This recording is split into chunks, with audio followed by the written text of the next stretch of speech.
Jai Hind everyone, welcome you all to Force Defense Academy.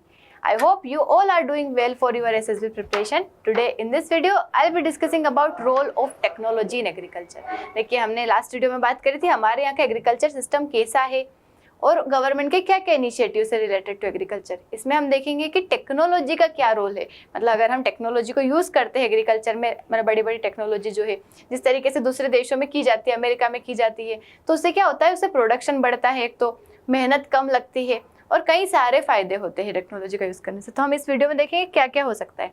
देखिए first क्या है, improve the crop yield. देखिए अगर आप क्या करते हैं, टेक्नोलॉजी का यूज़ करते हैं, जैसे टेक्नोलॉजी में क्या हो गया, जैसे कई सारे ड्रोन्स हो गए, सेंसर्स हो गए, अगर उनका यूज़ किया जाता है, अगर हम खेती में अगर उनका यूज़ कर रहे हैं तो उससे क्या होगा, वो जो सेंसर से वो क्या कर लेंगे, सेंस कर लेंगे, मतलब किस जगह पे सॉइल में मॉइस्चर कितना है, किस जगह पे कितना पानी की रिक्वायरमेंट है, किस जगह पे पानी की रिक्वायरमेंट नहीं है, या फिर किस जगह पे फर्टिलाइजर की रिक्वायरमेंट है, किस जगह नहीं है। तो अगर हम मॉनिटरिंग करके करते हैं, मतलब आपको पहले से पता रहेगा कि किस जगह पे है, तो आप पूरे खेत में नहीं करेंगे। अभी क्या होता है कि आपको नहीं पता रहता है किस जगह किस चीज़ की रिक्वायरमेंट है, तो आप पूरे खेत में वही चीज़ डाल देते हैं। जैसे अगर फर्टिलाइजर्स डालना है, पेस्टिसाइड डालना है, तो आप क्या करें, पूरे खेत में उसको स्प्रिंकल कर देंगे। आपको नहीं पता है, मतलब पूरे खेत में स्प्रे कर देते हैं। इवन इरिगेशन भी क्या करते हैं, पूरे खेत में पानी पहुंचा देंगे। हो सकता है किसी जगह नहीं रिक्वायरमेंट हो, तो अगर आप प्रिसाइज करते हैं, मतलब पहले से प्रिसीजन लेके करते हैं, तो उससे क्या होगा, ज़्यादा अच्छा प्रोडक्शन होगा। मतलब अगर आप पहले से सोच के करते हैं with the help of technology, कि टेक्नोलॉजी क्या कर देती है, फार्मर को इंक्रीज देयर यील्ड्स, मतलब उससे क्या होगा, यील्ड ज़्यादा होगा। एडवांस टूल एंड टेक्निक का यूज़ कर सकते हैं, use of sensors, drones, GPS, जिससे आप क्या कर सकते हैं, अपनी क्रॉप को मॉनिटर कर सकते हैं। तो उससे जो भी इनपुट है, वाटर, फर्टिलाइजर, पेस्टिसाइड, आप क्या करेंगे, सोच समझ के डाल पाएंगे, किस जगह पर रिक्वायरमेंट है उसी जगह पर दे पाएंगे। क्योंकि क्या होता है कि अगर आपने जहाँ रिक्वायरमेंट नहीं थी वहाँ पे भी अगर फर्टिलाइजर, पेस्टिसाइड डाल दिया है, तो एक तो वो मिट्टी को भी खराब करेगा, क्रॉप को भी खराब करेगा, प्रोडक्शन भी कम होगा, तो वो गलत इफेक्ट करता है। तो वो इसकी वजह से हमारा प्रोडक्शन कम होता है। तो ऐसा ना हो, इसलिए हमें क्या यूज़ करना चाहिए, टेक्नोलॉजी का यूज़ करना चाहिए। उसके बाद इनहेंसिंग क्रॉप क्वालिटी। देखिए कई सारी मेथड से जो टेक्नोलॉजी बनी है, मतलब बायोटेक्नोलॉजी हो गई, कई सारी टेक्नोलॉजीज जिसकी हेल्प से क्या हो सकता है, हमारे जो क्रॉप है उसकी क्वालिटी इंप्रूव हो सकती है। जैसे बीटी कॉटन बनाया गया with the help of genetic engineering, ऐसे हाइब्रिड क्रॉप्स बनाए जाते हैं।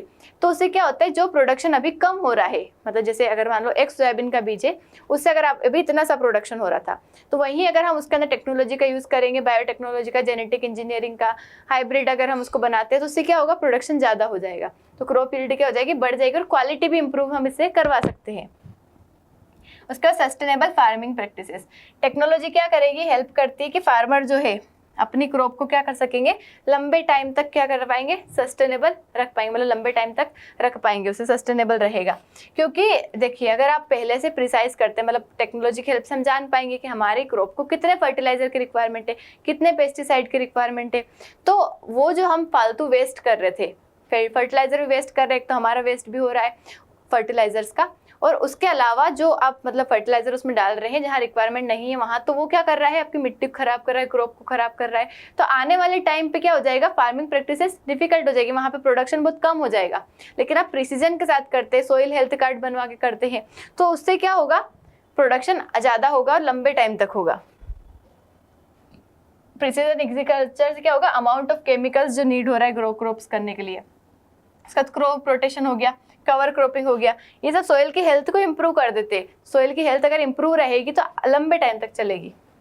उसका एफिशिएंट यूज ऑफ रिसोर्सेज, देखिए आप रिसोर्सेज का यूज भी क्या कर सकते हैं, एफिशिएंटली कर सकते हैं। क्योंकि अभी जैसे आपको नहीं पता, आपने फर्टिलाइजर या पेस्टिसाइड स्प्रे किया खेत में, आपको नहीं पता था किस जगह रिक्वायरमेंट थी, किस जगह रिक्वायरमेंट नहीं थी। अगर आपने गलत ही स्प्रे कर दिया है तो आपकी सॉइल को भी खराब करेगा, क्रॉप को भी खराब करेगा, प्रोडक्शन भी कम होगा। लेकिन आपको पता था कि किस जगह रिक्वायरमेंट है, अगर आप वहाँ पे डालते हैं तो उससे क्या होगा, एफिशिएंटली आपके रिसोर्सेज का यूज हो रहा है।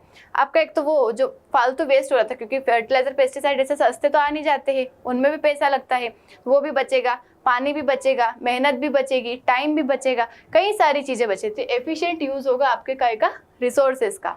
इवन जो क्रॉप खराब हो रही है वो भी बचेगी, प्रोडक्शन भी ज़्यादा होगा, पैसे ज़्यादा मिलेंगे। उसके बाद देखिए, उसके अलावा एक और चीज़ बताती हूँ, आपके जैसे वेदर कंडीशन है, टेक्नोलॉजी की हेल्प से आपको पता चल जाता है कि वेदर कैसा रहने वाला है आगे आने वाले टाइम पे। मतलब आप देख सकते हो कि रात को बारिश होगी, कल सुबह बारिश होगी, 5 बजे बारिश होगी, 6 बजे, मतलब व्हाटएवर टाइम आपको पता रहता है कि बारिश किस टाइम पे होगी। तो अगर नहीं पता होगा और आपने मान लो फर्टिलाइजर पूरे खेत पे स्प्रे कर दिया, तो क्या होगा, जैसे ही बारिश होगी सारा धुल के चला जाएगा, उसका असर नहीं होगा उसके पहले ही। मानो जैसे आपको कोई शरीर में कोई मतलब घाव हुआ है, कुछ भी हुआ है, आपने दवाई लगाई और लगाते से ही उसके ऊपर पानी चला गया, फिर मतलब वो साफ हो गई, तो क्या वो असर करेगी?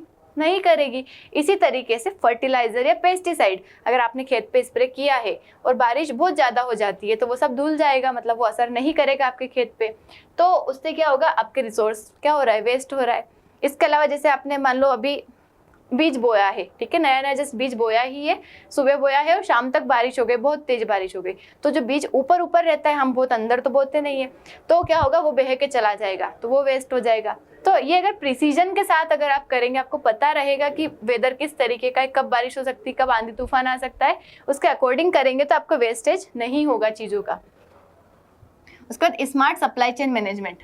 सप्लाई चेन जो है, मतलब किसको बेचना है, किसको खरीदना है, ये जो अगर कनेक्शन अच्छी तरीके से बना रहेगा, अपने किस तरीके से प्राइस डिसाइड करना है, कितनी प्राइस रखना है, तो अगर वो होता है, डिजिटली हो जाएगी चीज़ें। जैसे ई नाम जो है ऑनलाइन प्लेटफॉर्म में जो कि कनेक्ट करता है फार्मर को बायर से, तो ये जो इंटरमीडिएट का रोल है ये खत्म कर देता है। जिससे क्या होगा, आपके प्राइस में भी ट्रांसपेरेंसी रहेगी, सप्लाई चेन अच्छे से बनी रहेगी और लोग प्रोडक्शन भी करेंगे कि हाँ मार्केट में किस चीज़ की कितनी रिक्वायरमेंट है, उसके अकॉर्डिंग प्रोडक्शन करेंगे।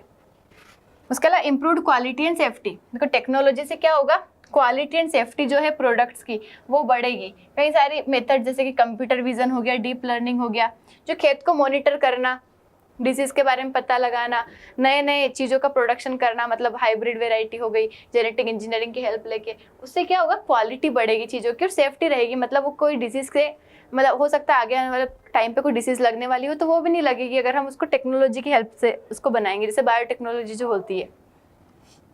उसके बाद changes the socio economic status. देखिए सोशियो इकोनॉमिक स्टेटस जो है फार्मर का वो भी चेंज हो सकता है। किस तरीके से, एक तो प्रोडक्टिविटी बढ़ती है, कॉस्ट कम लगती है, उसकी एफिशिएंसी बढ़ जाती है फार्मिंग प्रैक्टिसेस की, तो उससे क्या होगा, यील्ड ज़्यादा होगा, प्रॉफिट ज़्यादा होगा फार्मर को। तो ऑटोमेटिकली अगर प्रॉफिट ज़्यादा हो रहा है तो उसका सोसाइटी में स्टेटस और जो स्टैंडर्ड ऑफ लिविंग है वो भी क्या हो जाएगा, इंक्रीज हो जाएगा। और एक तरीका जैसे कि आप टेक्नोलॉजी का यूज़ कर रहे हैं तो ऑटोमेटिकली सोसाइटी में आपकी इमेज क्या हो जाएगी, बड़ी हो जाएगी। जैसे आप गाँव में देखना, जैसे किसी के पास कई सारे लोग हैं, ठीक है, उसमें कोई एक फार्मर है जिसके पास क्या है, मतलब बढ़िया, उसके पास ट्रैक्टर भी है, डिफरेंट मशीन है जो कि खेतों में यूज़ की जाती है, मान लो ड्रोन भी वो लेके आ गया, कई सारे उसमें टेक्नोलॉजी का यूज़ कर रहा है, तो ऑटोमेटिकली गांव के जो लोग होंगे ना उनके सामने उसकी रिस्पेक्ट क्या हो जाएगी, बढ़ जाएगी, मतलब अलग ही स्टेटस बना रहेगा उसका पूरी सोसाइटी में। तो इस तरीके से एक तो सोशो इकोनॉमिक स्टेटस चेंज हो जाता है। उसके बाद जो मोबाइल ऐप हो गए, उनकी हेल्प से आप कई सारे फायदे ले सकते हो। आप चीज़ों जैसे कोई अगर बीमारी आ रही है, कोई नई डिसीज़ आ रही है रिलेटेड टू एग्रीकल्चर, उसके बारे में आपको पता चल जाएगा तो आप अवेयर हो जाएंगे पहले से। अगर कोई नई स्कीम है गवर्नमेंट की रिलेटेड टू एग्रीकल्चर, वो जान पाएंगे। तो मोबाइल ऐप और ऑनलाइन प्लेटफॉर्म भी आपको कई सारी इन्फॉर्मेशन प्रोवाइड करने में हेल्प करते हैं। मार्केट में क्या प्राइस चल रही है किस प्रोडक्ट की, कब बढ़ने वाली है प्राइस, ये भी आप जान सकते हैं। तो वेदर फोरकास्ट भी आपको हेल्प करता है कि किस तरीके से आपको कब कोई फसल को बोना है, कब नहीं बोना है, ठीक है। तो इससे आपका इन्फॉर्म्ड डिसीजन रहेगा, मतलब आपको पहले जो भी आप डिसीजन लेंगे वो सोच समझ के लेंगे कि आगे क्या होने वाला है, क्या चीज़ें चल रही है मार्केट में, क्या बैकग्राउंड है, क्या चीज़ें, सबको देख के आप लेंगे। तो आपके क्रॉप डैमेज और फेलियर जो होता है उसको आप क्या कर सकेंगे, बचा सकेंगे। उसका प्रिवेंट्स रूरल एक्सोडस। देखिए अभी जो यंग जनरेशन है, अगर आपकी बात करें तो यंग जनरेशन मोस्टली कोई भी प्रीफर नहीं करेगा कि मैं एग्रीकल्चर करूँ। क्यों? क्योंकि वहाँ पे एक मतलब काम ही इस तरीके का है, मतलब ऐसा लगता है बर्डन वाला काम है, भारी काम है, और वहाँ पे ट्रेडिशनल चीज़ों का यूज़ किया जाता है। लेकिन अगर वहीं आप टेक्नोलॉजी का यूज़ करते हैं तो उससे क्या होगा, आपका वो जो मतलब बना हुआ है ना माइंड से, और लोग क्या करते हैं गाँव छोड़ छोड़ के शहर जाने की कोशिश करते, तो वो लोग नहीं जाएंगे। टेक्नोलॉजी का यूज़ कर रहे हैं तो उनका बर्डन जो है काम करने का, खेत में दिन रात धूप में मेहनत करने का, वो सब कम हो जाएगा क्योंकि आप टेक्नोलॉजी का यूज़ कर रहे हैं वहाँ पे। तो रूरल एक्सोडस जो है वो खत्म हो जाएगा, लोग जगह छोड़ के नहीं जाएंगे अर्बन एरियाज में, वहीं रहेंगे। अब देखिए हमने टेक्नोलॉजी का बात तो कर ली कि किस तरीके से टेक्नोलॉजी हेल्पफुल है in agriculture, but there are some limitations, मतलब what are the challenges which are associated with use of technology. क्या क्या चैलेंजेस है, जैसे कि एजुकेशन एंड ट्रेनिंग। अगर हम देखें तो हमारे पास इतना नॉलेज नहीं है, ट्रेनिंग नहीं है, इतनी एजुकेशन नहीं है कि टेक्नोलॉजी को किस तरीके से यूज़ किया जाए।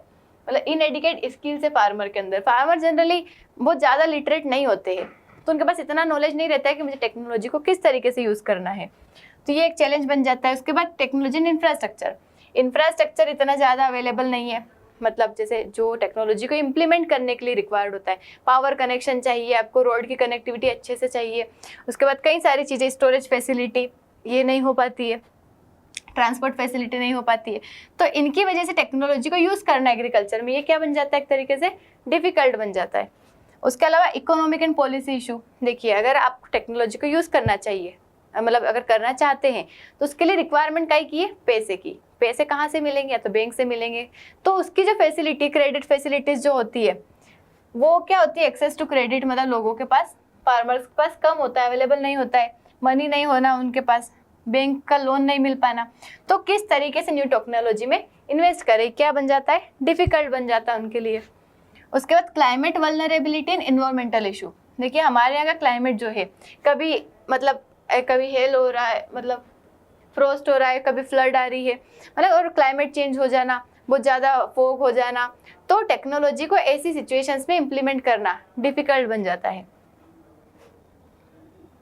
जैसे फ्लड हो गया, फ्रोस्ट हो गया, हेलस्ट्रॉम हो गया, तो दिस चैलेंजेस क्या कर देते हैं, इफेक्टिवनेस जो है टेक्नोलॉजी की कम कर देते हैं। उसके बाद साइको सोशल इश्यूज, बहुत सारे वर्कर जो है, एक तो उनको एग्रीकल्चर में इंटरेस्ट नहीं है, मतलब हमेशा दूसरे काम के कंपैरिजन में एग्रीकल्चर को कम प्रीफर करते हैं, और फिर इसमें और ज़्यादा टेक्नोलॉजी का इतना दिमाग लगाना कि टेक्नोलॉजी का यूज़ करना है, ये सब करना उनको मतलब डिफ़िकल्ट लगता है एक तरीके से। और एक चीज़ देखिए, जैसे कि मानो लोन लेके टेक्नोलॉजी को इम्प्लीमेंट करने का सोचे, तो एक तो पहली बार यूज़ करना, उनको लगेगा कि कैसे यूज़ करें, हो सकता है काम नहीं करा तो जो पैसा हम इन्वेस्ट कर रहे हैं, जो पैसा हम लगा रहे हैं इसमें, वो क्या हो जाएगा, पूरी तरीके से वेस्ट हो जाएगा। तो इसको शुरुआत करने में भी उनको डर लगता है, फिर पैसा पूरे तरीके से चल जाएगा, कैसे पैसा पे करेंगे, क्योंकि फार्मर जो है ना अपनी इनकम बहुत मुश्किल से कमाते हैं। देखिए एक तो वो लोन लेके, मतलब अगर हम छोटे फार्मर्स की बात करें, जनरली हमारे यहाँ छोटे ही फार्मर है, एक तो लोन लेके पैसा, मतलब क्या करेंगे, बीज खरीदेंगे, फार्मिंग करेंगे लोन के पैसे से, फर्टिलाइजर्स खरीदेंगे, पेस्टिसाइड्स लगाएंगे, उसके अंदर जो भी इनपुट लगता है वो सारी चीज़ें, जो वर्कर्स वहाँ काम कर रहे हैं उनकी मेहनत, अगर वो टेक्नोलॉजी को भी यूज़ कर रहे हैं तो उसकी अलग से मेहनत। उसके बाद फिर मतलब क्रॉप लगाने के बाद भी कई चीज़ें होती है, फर्टिलाइजर डालना, पेस्टिसाइड्स डालना, कई सारी चीज़ें, और फिर उनका जो प्रोडक्शन होता है, उनके पास स्टोरेज की फैसिलिटी अगर नहीं होती है तो उन्हें एट द टाइम सेल करना पड़ता है, जो भी प्राइस मार्केट में चल रही है उस प्राइस पे, तो जो भी पैसा मिलेगा उससे वो लोन चुकाए कि उनका प्रॉफिट रखे, कि खुद के लिए रखे, कि दूसरी चीज़ें खरीदे, मतलब बहुत मिनिमम प्रॉफिट वो कमा पाते हैं। इस वजह से अब वो किस तरीके से कॉन्ट्रीब्यूशन करें हमारी जीडीपी में, तो ये एक मतलब हमारे यहाँ की दुविधा बन जाती है, मतलब लोगों की, अब टेक्नोलॉजी को यूज़ करना उन चीज़ों में, कि पहले ही तो लोन लेके तो खेती कर रहे हैं, अब उसमें टेक्नोलॉजी के लिए भी और पैसे लगाएं, ये क्या बन जाता है, उनके लिए डिफ़िकल्ट हो जाता है। This is all about agriculture and role of technology in agriculture. I hope आपको समझ आया होगा। मिलते हैं नेक्स्ट वीडियो में विथ नेक्स्ट टॉपिक। जय हिंद।